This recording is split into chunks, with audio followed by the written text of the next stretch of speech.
Today on the show, I have a friend and colleague, sports dietitian Clint Wattenberg, who is I'm going to call you the guru of all things wrestling, weight class, sports nutrition, all of the things. You are the person that I would go to. Like, he has a ebook that we talk about, and we'll talk about it at the end. And like, I bought it and read it because this is such a hot topic. So I'm not going to do you justice. So Clint, I want you to tell us a little bit about all of your experiences across the board and then with weight class athletes. Yeah, thanks, Amy, and thanks for having me on. So I am currently the Associate Athletic Director for Sports Nutrition here at Virginia Tech. I've been here just about a year, in about 1 to 2 weeks. So wrapping up a year here as kind of leading the ship here for sports nutrition at an amazing university. I work directly with wrestling. Now I've taken on volleyball, and I support lacrosse and softball. And maybe the number one team that I support is my staff here at Virginia Tech to engage and to support our student athletes, our coaches, our teams to the best of our ability. Prior to coming here, I spent 6.5 years in Las Vegas at the UFC Performance Institute. There I got to work in an incredible setting with incredible kind of practitioners and providing resources for the combat athlete in the UFC professional fighters. And what we did, we started from the ground up. We had just one dietitian and one intern when we started in 2017. Over time and engaging our athletes in our community, we built to 5 dietitians, 4 chefs in Vegas while we were there. Traveled the world to support events, 42 events a year, with all of the on the ground resources that we needed. Wow. With dietitians and chefs and all the food that the student or the athletes would need to make weight and to perform well. We also had performance institutes in Shanghai with 2 more dietitians, and recently opened in Mexico City once I left. Unbelievable nutrition to make weight, and again, we want to be as highest level as we can through the process. Yeah. And so prior to can't be nourished, then we need UFC, to have a conversation. I spent 19 years maybe the tactics and techniques and as a student athlete associated with that, assistant wrestling coach, the weight class selection, Olympic hopeful, pretty timely with the Olympics going on here, and as well as I went back to school and got credentialed in 2010 as a registered dietitian, and slowly built the Cornell Sports Nutrition program from the ground up. Started with free presentations to teams and that I had a relationship with, and slowly grew it to be a full-time position when I left.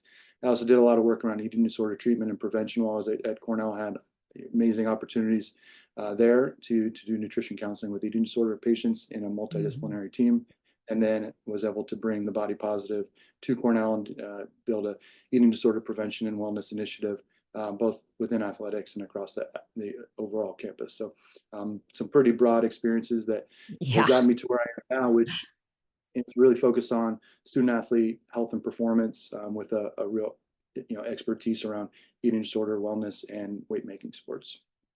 Man, your experience is so vast. And I really can't even imagine what all you've seen, because I always say that about across the sports, all I've worked with. I mean, you've seen so many things, both good and bad. And then, working a lot in the middle school, high school space, and wrestling nutrition, weight class, athlete nutrition is so popular. And, I always say it's kind of like sports nutrition gone bad, because most of them are going through so many crazy practices because they've never really been educated on the best way to go through all of the different stages of seasons and whatnot.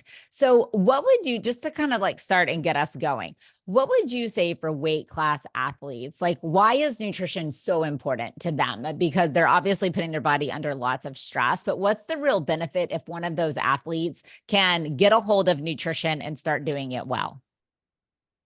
Yeah, I mean, great question and framing. Performance nutrition is fairly abstract, and understanding the value of utilizing food and nutrients to support performance development, adaptation, and overall, building championship performances. For weight class sports, it's less abstract because there is that demand to make weight before you compete. And at the UFC, the fighters would always talk about the fight before the fight, or the fight to fight, because if you don't make weight, you can't even compete.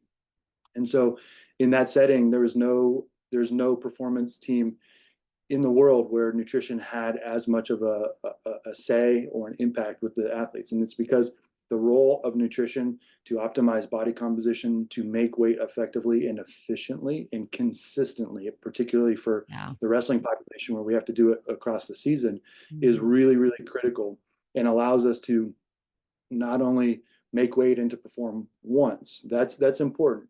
Making weight the first tournament in November or December, that's important. But what we need to do is to utilize performance nutrition principles so that we can get better every single week of the year. And what I say to my guys here at Virginia Tech, when I met with them last September, is we need to do this in a way that doesn't just allow us to make weight and to perform early in the season, but we need to get better every single day, every single week until the third weekend in March, which is when the NCAA championships are.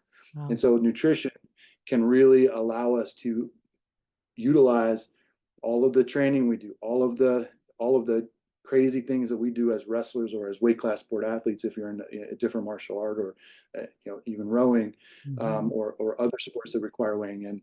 But we want to get better every single time we push ourselves to the breaking point, whether it's in a match or in training or whatever it may be, so that we can continue to get better. And that's how nutrition serves as a foundational part of every single performance goal that we have. It's not going to fix somebody's technical deficiencies or maybe mental toughness challenges or a lot of these things, but if we're poorly nourished or if we're dehydrated, all of those other variables that we're focused on aren't going to crumble. And so that's where performance nutrition is foundational. The last thing is what's really fun about performance nutrition for weight class sports is, like you said, it's performance nutrition gone wrong. The way that I interpret it is we're looking at emerging science and scientific principles and evaluating them in reverse. What do we have to do to make weight to negatively impact the body the least, or to get the most out of a specific intervention? And so working in this space is really fun because it is a problem that we get to solve. And that's how I view it as, we're solving a puzzle that is health, first and foremost, especially for our younger athletes, but then eliciting performance in these really challenging scenarios. Yeah. So what would you say, especially like you've worked, I know, across all populations, but especially with the younger athletes, obviously you'll get young guys coming into college as well. What would you say is the biggest mistake they make nutrition wise when it comes to cutting weight or going through a season and having to make weight week after week? Because like you said, it's the consistency of week after week that becomes the problem. You don't just have to do it one time. You have to keep doing it. So what would you say is the biggest problem that you see across the board in weight class sports with nutrition? Yeah, the number one mistake that young athletes and professional athletes make as well is the fear of missing weight drives a lot of disastrous or unhealthy or unproductive behaviors. And first and foremost, it starts with self-starving, right? Under-eating, to lose weight early in the kind of the weight descent process, and then continuing that throughout the weight making process during the season. You notice I differentiate kind of the dieting phase where we're trying to change body composition. Longitudinal weight descent is kind of the language that I'd use, but it's kind of the body recomp phase. It's before the season, and then the acute weight making phase. We want to be as nourished through that process as we can in order to achieve our outcome, which is weight making and performance.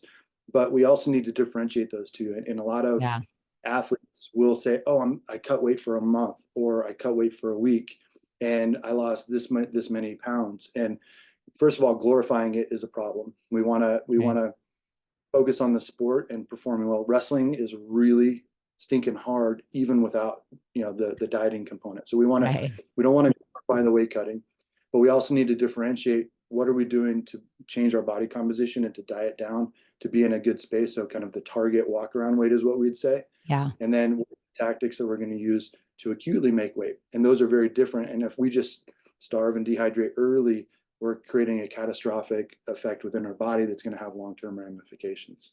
Yeah, both on health and performance, I'm sure. That's what I've always, when I've worked with wrestlers or young teams doing that. I'm like, the goal is really to get closer to that weight, to your point. So in a healthy way, so that they don't have so many of those consequences, negative health ramifications, and really energy. I just can't imagine. I clearly have never wrestled, but just energy deficit. And I know what it feels like to go to the gym, even on a day you're really tired, worn out at the end of whatever. So I cannot imagine trying to wrestling. It's such a, to wrestle, because it's such a high intensity sport. Okay.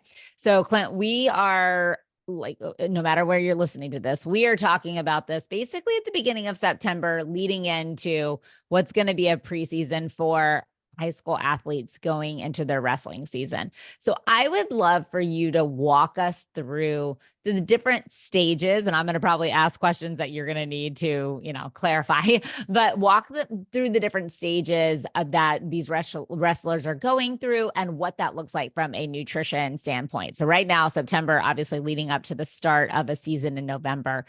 Talk to us about preseason nutrition and what does it take, like you were just referencing, to really healthfully try to improve body composition in regards to weight loss and whatever all has to happen.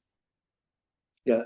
So in the preseason, our nutrition strategies are going to reflect what we would consider to be more performance nutrition related principles within the context of weight descent and body recomposition. So we can and we'd have to speak about weight and body composition very, I think, transparently when we're working with wrestlers. When I work with other sports, other athletes that are competing in other sports, we have to talk about it very differently. But because of the nature of wrestling, we have to be very upfront and transparent about it.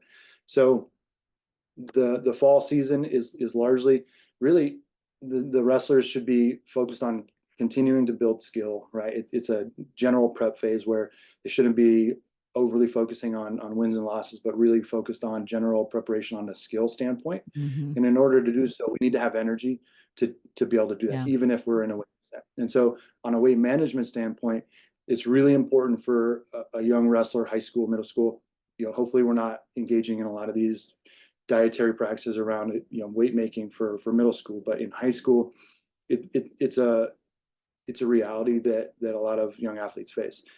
You need to understand what weight class you need to prepare for and what weight class is appropriate for you. Coach is probably going to have one or two weight classes in mind for each athlete to consider, or that they're maybe be selected for, or that they have an opportunity to compete for.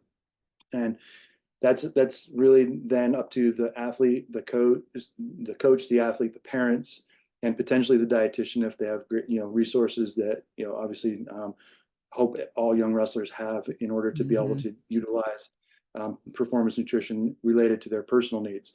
But then we need to identify, is that weight class realistic based on their body, their physiology, their propensity to grow, because these are still adolescents. And understanding, is that realistic? And once we define what weight class is realistic and appropriate for the student athlete, then a nutrition plan that supports basal metabolic rate, right, which is all of our biological energy requirements for growth, for development, for muscle repair, for brain function, for digestion, for bone health, muscle repair, all of the things that we need just as humans. And then on top of that, we need to provide energy for all the training that they're doing. And a young athlete is going to be burning tons of calories just by nature of being a young adult. And then also they're going to be training X number of hours with pretty high intensity work, particularly for our wrestlers. Once we can understand how much we're burning with both our basal and resting metabolic rate, on top of that the energy for activity, then we could start to create some calorie deficits depending on how much time we have to descend our weight. Ideally, in longer time, then we can create a smaller energy deficit. 500 calories a day over the course of a finite period of time will elicit approximately a pound of weight loss over time.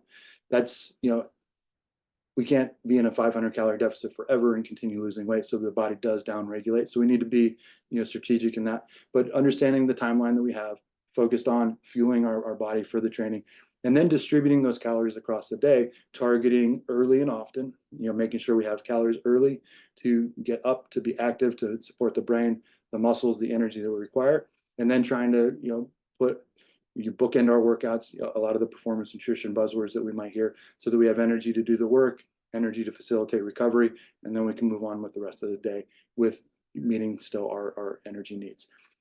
A lot of athletes and wrestlers are no different than others, will fall very behind on their calorie requirements for the day, whether they're just not good breakfast eaters, they're not good at time management, and they are active and fall behind, and it's really hard to catch up. And that's not a performance nutrition lifestyle or performance nutrition diet of burning calories that we don't have and then kind of catching up throughout the day.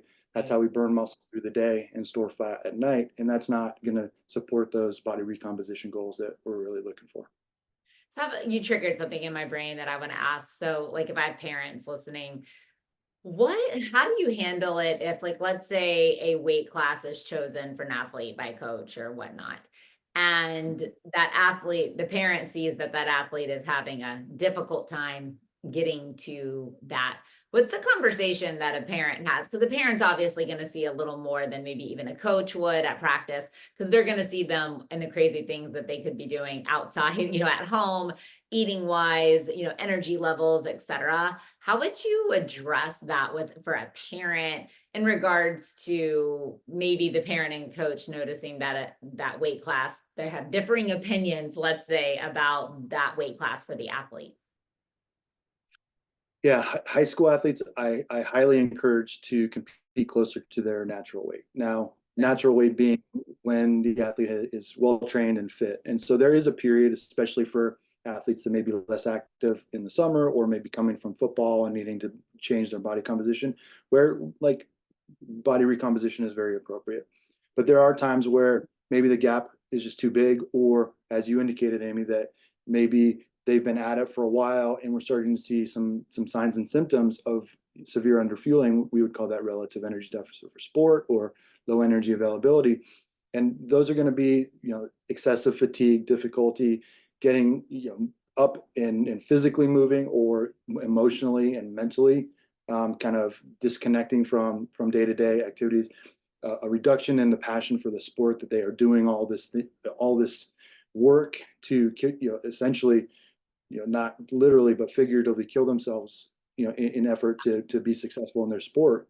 And when motivation around those start to go away, when the ability to fulfill outside commitments like academic commitments is a really important one, because these are student athletes at the end of the day. We would see irregular blood work or low iron, low D, those things that manifest when you are in a low energy availability standpoint. So a lot of them are kind of behavioral and emotional that I would say are huge risk factors.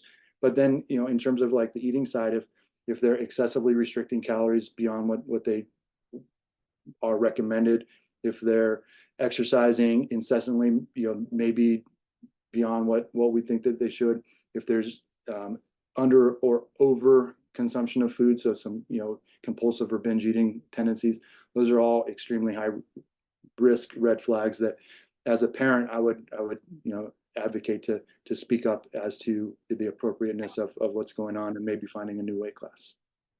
I think we're going to have a whole nother podcast on this topic. But yesterday I was actually having a conversation with a handful of dietitians that I'm kind of coaching, and it was in regards to gymnastics, which isn't a weight class sport, but it's similar.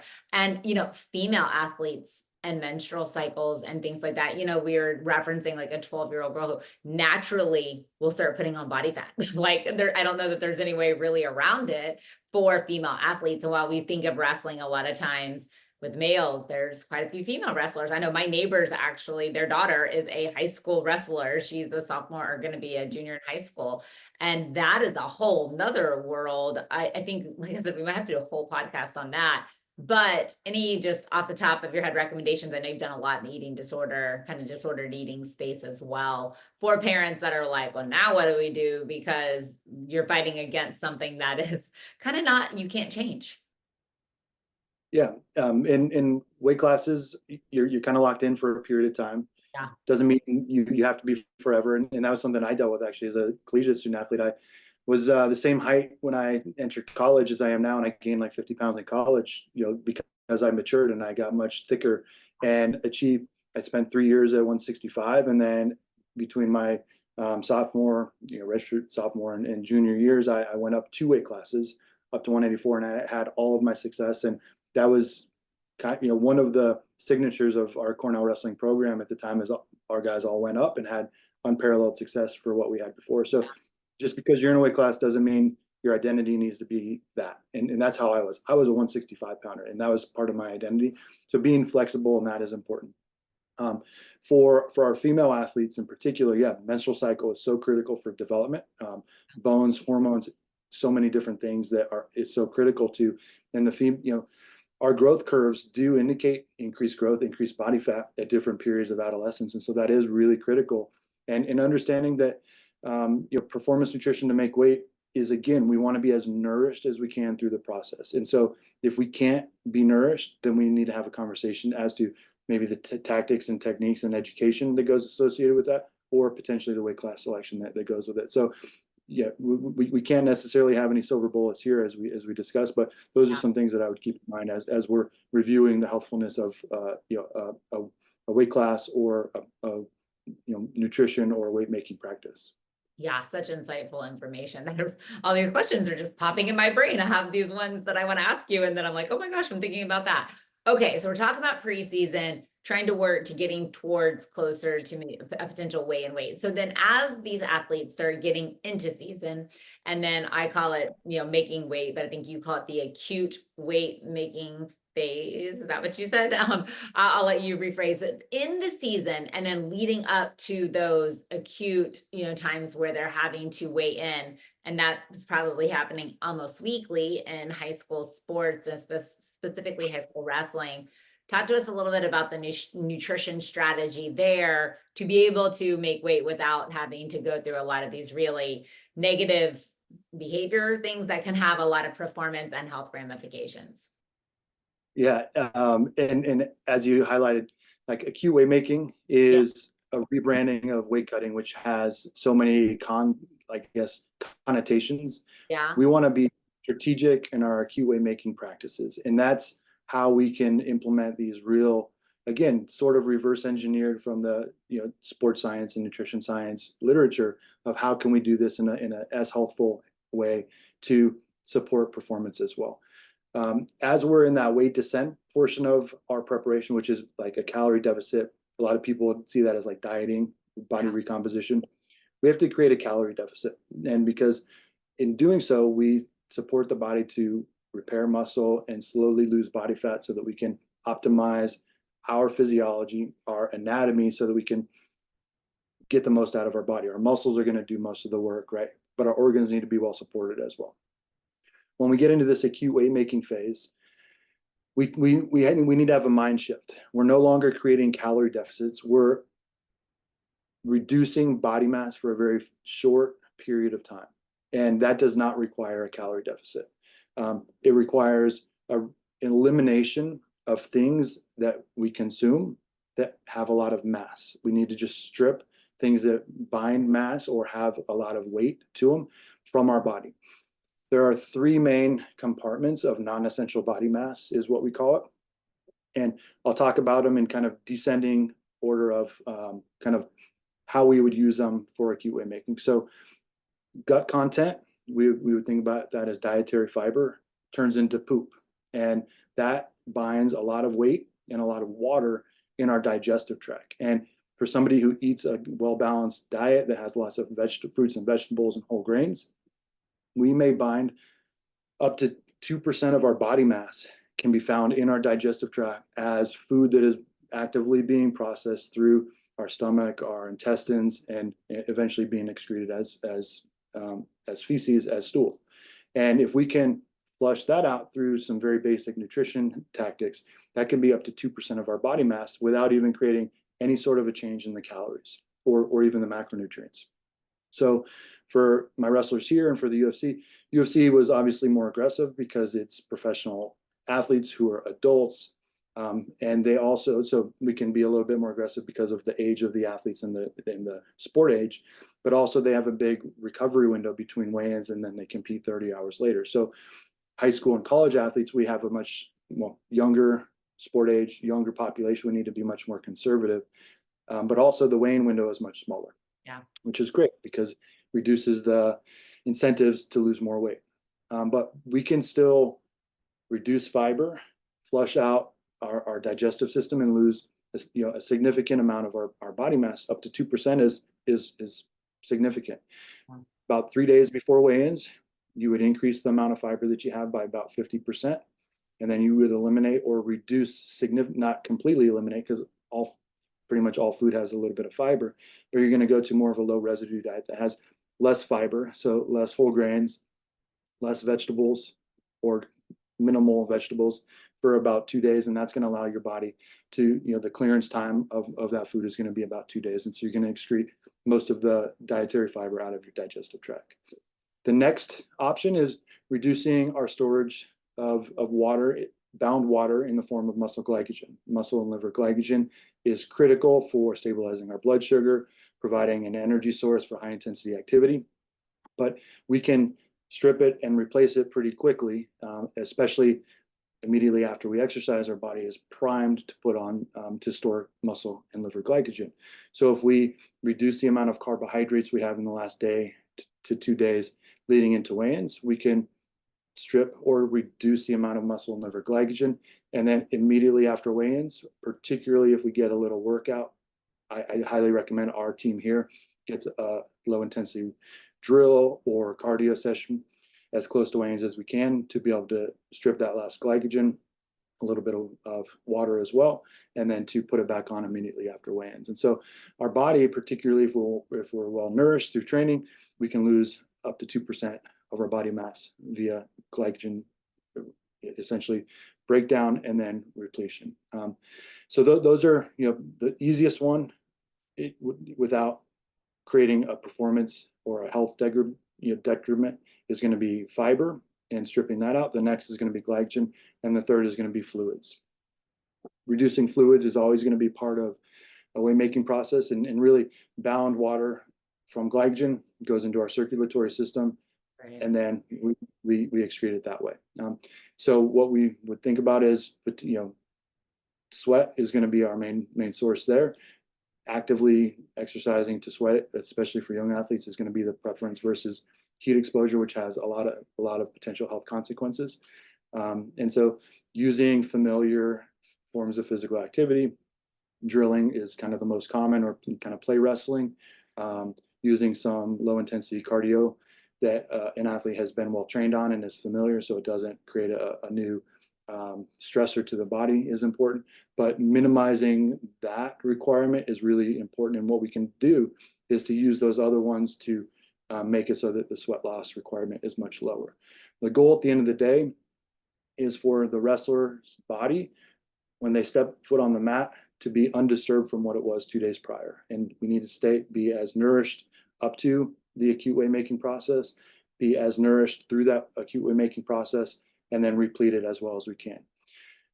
To summarize, and I didn't really talk about foods at all, the transition between kind of the dieting phase of kind of the weight descent process to the acute weight making, we reduce fiber.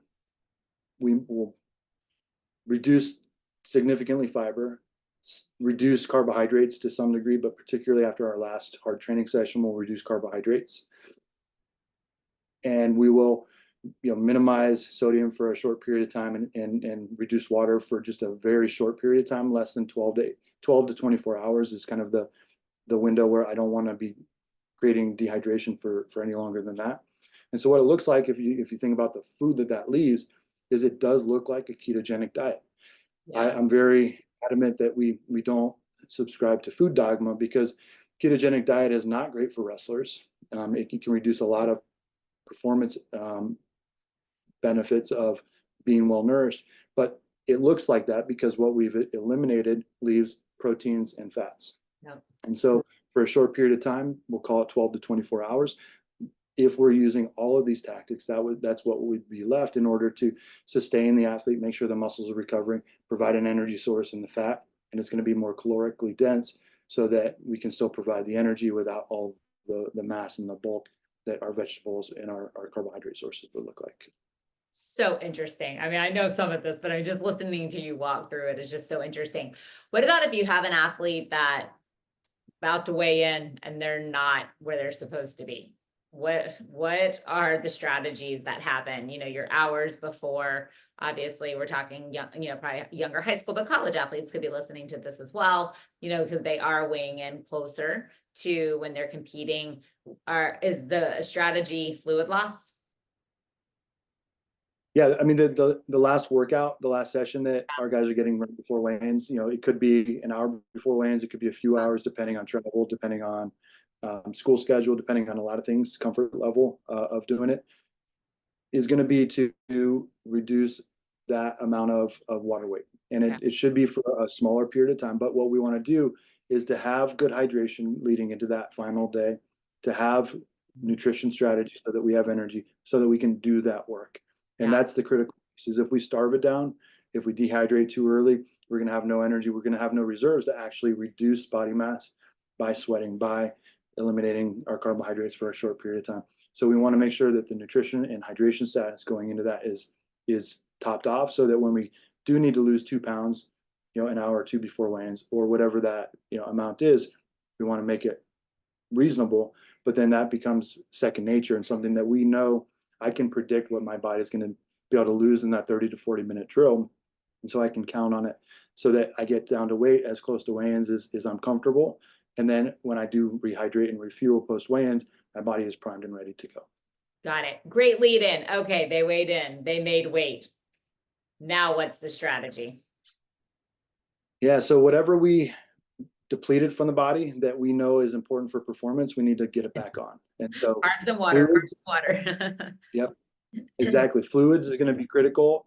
Electrolytes, so the salts that we have sweated out, we need to replete both of those. And if we just drink pure water, in at the UFC when I started in 2017, distilled water was something that a lot of the athletes would use during the weight cutting process, and it was horrible on organs, on recovery, because all of the minerals would get washed out. And it was a really critical thing for us to change the entire culture there to using mineral water, or just regular water that you buy from a store or in tap, because those minerals are critical for all of our organs to be functioning well. As we replete, we need fluids and electrolytes, especially right off the scale, so that we can retain that water, kind of get back to a hydration balance, to be hydrated, and then we can better heat regulate. We can have better efforts cognitively. That's really important. And then we need to replace carbs. Start with some simple sugars, especially right off the scale. Honey is a great option because honey stinger is a great product because it has multiple forms of carbohydrates, and it improves the absorption rate, so we can get more carbohydrates into our system quicker. And then once you do that, you start to move on to a little bit more complex carbohydrates. So your processed carbs, snacky crackers, chips, those kinds of things that are going to be kind of give you some energy for an hour or two, but not whole grains that are going to slow digestion. And then you move on to your breads, your pastas, your quick oats that are going to be rapidly digested and absorbed, so that we can have sustained energy over the course of the day. Once we rehydrate, if we did have to lose some fluids, we get fluid and electrolytes in. Then as the day goes on, we need to be aware of hydration. We obviously need to continue to drink liquids, but if we have a second weigh in that night or the next day, the salt needs to be something that we pull back as the day goes on, so that we're not excessively salt loaded. That's going to retain water and limit our ability to make weight the second or third day of the competition. Got it.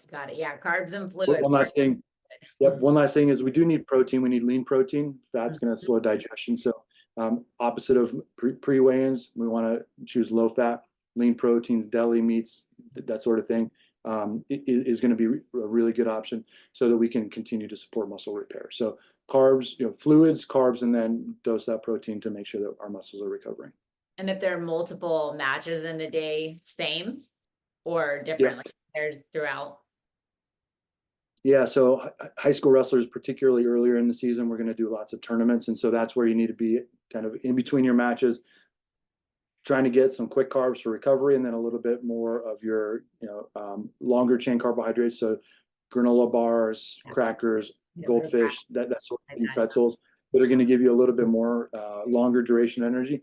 So you want to pair those together. So you get a little bit of quick and a little bit of medium and long energy, and then protein, whether it's a sandwich or something like that, when you have a bigger gap between. If it's a dual meet, it's a lot simpler to recover for one match and then go hit it as hard as you can, and then recover and get ready for what comes next. Love it. Love it. So wrestling seasons, this goes on and on and on. Any tips for athletes that are just really getting fatigued throughout the year? Obviously, I would assume, just when I've talked lots of them, is trying to stay as on top of dialed in on your nutrition, we'll call it, as possible, so that you're not having to lose as much weight or cut as much weight each week or whatnot. Strategies that are tricks of the trade, Clint, that they should be following to be able to maintain their, maybe a lower weight so it's not as difficult each week to make weight. Yeah, and I'll go back to what I said at first of being as well nourished through the weight making process, being strategic with how we feed ourselves during a tournament or around a match. And then after the match is making sure we get a good recovery nutrition meal that has essentially a balanced plate, because we do need to recover those carbs. We need lots of vegetables to kind of repopulate our gut with fiber and the nutrients that we get there. Have that good protein source. And then if we have an off day, oftentimes we'll do a tournament on Saturday, we're off on Sunday, and then we hit the mats again on Monday, making sure that we're as structured, not rigid, but structured with our timing and the meal choices that we're having on the off day. If we crash diet down to make weight, that off day is going to be off the rails, because we biologically, we have a feeding response to starvation that you could call compulsive or binge eating, because we've been starving ourselves. And so it's very, very hard to be, disciplined with our food choices if we've starved ourselves down. So by being better nourished early in the weight making process, acute weight making, and then those off days after we compete, we need to maintain our nutrition, our feeding schedule, eat early, make sure we have good protein, make sure we have lots of vegetables for satiety and for the nutrients. If it's an off day, we probably want to reduce carbs a little bit. Maybe, kind of the lower activity type of a performance plate, maybe a quarter of your plate being carbs.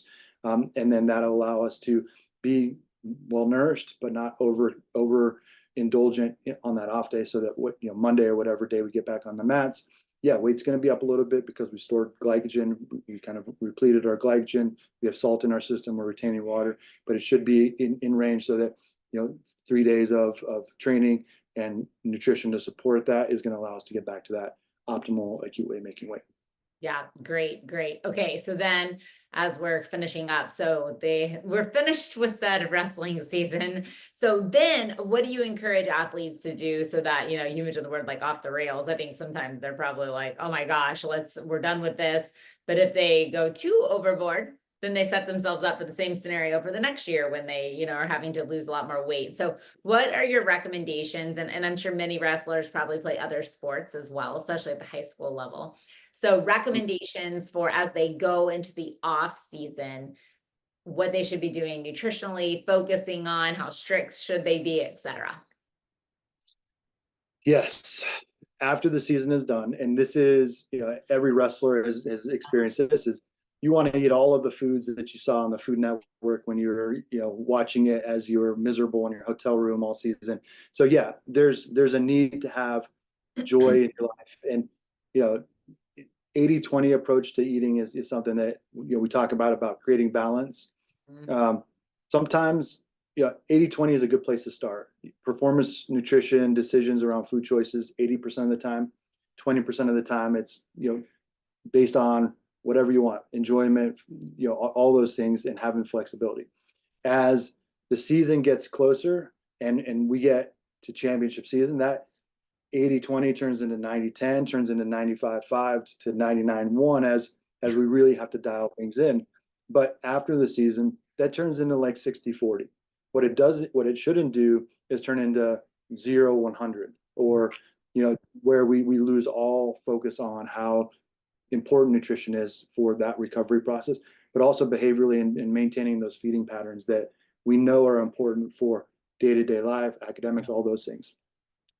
So having flexibility, enjoying your food, but still maintaining and maybe rebuilding some of our feeding, like our hunger cues, some of the really foundational things for nutrition that can help benefit us as we get into next season. So kind of resetting our nutrition pattern is important.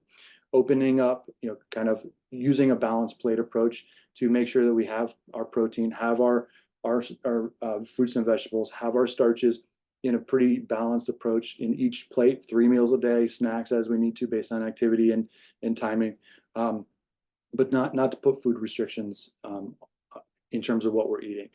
Having enjoyment with our treats in a regular way that makes sense for us, and then focusing on getting strong is really important in the off season. Dieting year round is not a productive approach, and so making sure that we're focused on like really general development, which is going to be strength, which is going to be skill, which is going to be having fun and competing in other sports, but kind of resetting is really important. It's a time, especially for our middle school and high school athletes, to grow, right? They may have been dialed into that weight class, and now it's time to eat, and our body is now going to take that as an opportunity for that growth spurt to hit. And so not really worrying too much about weight and what weight class we're going to be in the next year, because those high school athletes need to have an opportunity to grow. And then as the late summer comes around, early fall, now we start to pick our weight class in conversation with coach, with parents, with resources like a sport dietitian to then optimize how we compete the next season. Love that. Such valuable information. Okay, if I said one like match winning tip from you, the expert in this topic, for a high school wrestler, what would you say it is? You only get one. Oh, that's a loaded question. So nutrition, eating, even if you're just like perfect, is not going to win you any matches. So I'm sorry to break the news to you. Nutrition is a foundational part. It is an outsized foundational part for the sport of wrestling. And so making sure that we do not dehydrate early is the most critical thing for not only match performance, but the ability to show up to the match mentally, physically, emotionally, to show up to practice, which is where we put in the work to get better every single day. So being well hydrated throughout the wrestling season is the most important thing that any athlete that has to make weight can do, is to maintain their hydration as long as they can. But it requires acute weight making tactics that allow for very acute short-term reduction of non-essential body water. So it's not extreme dehydration, but it's just a temporary reduction in how much water we have. So yeah, it's going to be a moderate amount of dehydration that we can recover from very, very well. But to keep that to 12 to 24 hour period is really critical for the young wrestler to be able to get better throughout the season. Love it. So there's a lot of people that are like, oh my gosh, I need to go listen to this 45 times and take notes and all of the different things. There's so much information, but lucky for everyone out there, you have already written it down for them. I mentioned this at the beginning, but Clint has an ebook and it's fantastic. It goes through all these stages so specifically, but it's not so sciencey that like the average person can get it. It was very helpful. I had my intern read it. Like we all did it. So tell them where they can find the ebook, as well as where they can find you. And if we have people, obviously we see athletes in my business, but through our professional organization, you have a whole team of weight class sports dietitians that's what they do. So tell people where they can find this, and then we will drop this information in the show notes as well. Awesome. Thanks, Amy. Yeah, you can find me on Instagram and I guess X, Twitter, and Threads at SportRDClint. So SportRDClint. My ebook is Performance Nutrition for Wrestlers, pretty specific. And you could just Google that. It is also available on My Sports Dietitian if you search for Performance Nutrition for Wrestlers. And like you said, we do have, this performance nutrition for weight class sports is a growing area of expertise. So we do have some dietitians that continue to get more and more experience, and are a resource for families of wrestlers who may be interested in doing more work with a dietitian around this. Yeah, I would definitely encourage, if you are having trouble making weight, this is a consistent problem, a sports dietitian, a performance dietitian is going to be able to dial in. I don't think we can say that enough, especially in these sports where it's challenging. It's not just like a team sport where, you know, you are having to make weight and there are dietary things you have to change and do. So really dialing in, I think, with the sports dietitian is where you're going to see the most success and hopefully have the least amount of negative consequences, ramifications, etc. So we will drop Clint's Instagram, Twitter X, and then the link to the ebook as well, because it's a great resource for everyone out there. So Clint, thank you so much. I'm probably going to have to bring you back. We're going to have to do another one specific on female athletes, I think, in wrestling, because I'm pretty sure we could have a whole day's worth of a topic on that. But thank you so much. I cannot tell you how valuable your information is and how helpful this was to me and to everyone. Happy to do it. Good luck this season, everybody.